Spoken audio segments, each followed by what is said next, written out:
Hi, this is Coach Hags, and today I want to talk to you about the stance.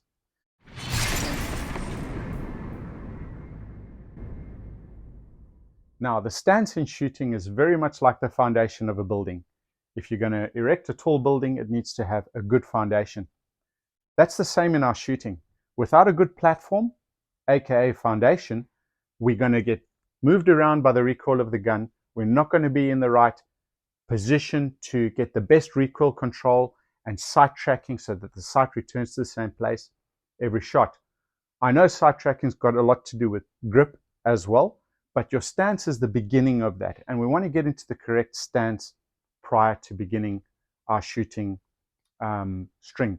So I always start with the feet, and as a right-handed shooter, I want to have my strong leg, i.e. my holster leg, a few inches behind my weak leg. In other words, my weak foot is slightly forward of my strong foot. That's for a right-handed shooter. For a left-handed shooter, you'd want to do the opposite. That would be the correct stance.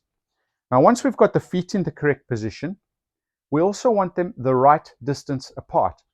And generally speaking, we want the feet at least as wide as our shoulders. Shoulder width apart gives us a very good stable platform. So we've got the feet in the correct position. Let's talk about the rest of the body. Now, we can't start in IPSC in a racing start like they do in USPSA. So we want to look relaxed, but that doesn't mean we can't tweak certain parts of our body to be more prepared to receive the recoil from the firearm. Now, if we start flat-footed and we start shooting a course of fire, we are going to get pushed back ever so slightly on every shot, and that's going to make us very unstable for the balance of the shots we have to perform. So what do I do to compensate for that recoil that's going to come from the firearm? I like to bend my knees slightly, so I lower my center of gravity very slightly, but I don't break at the waist to lean forward in anticipation of the recoil, because that's not the correct start stance in IPSC.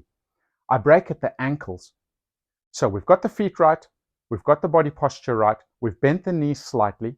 Now we want to break at the ankles right here. That's where we want to break and lean forward slightly.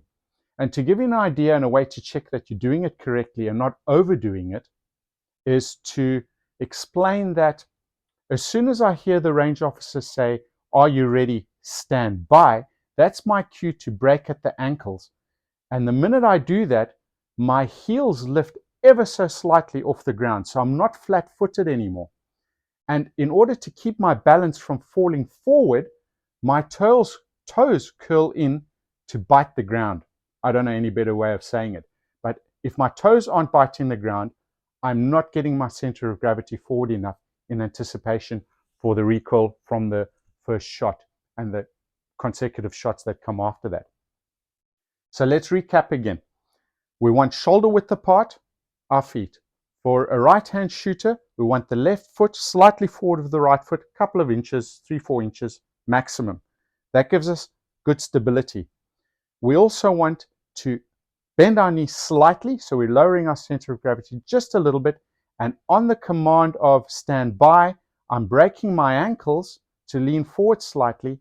And the confirmation that I've done that correctly is that my toes have to engage the ground to maintain my balance. If for some reason the timer doesn't go off within 3, 4, 5 seconds, I will slowly start to lose my balance and fall forward.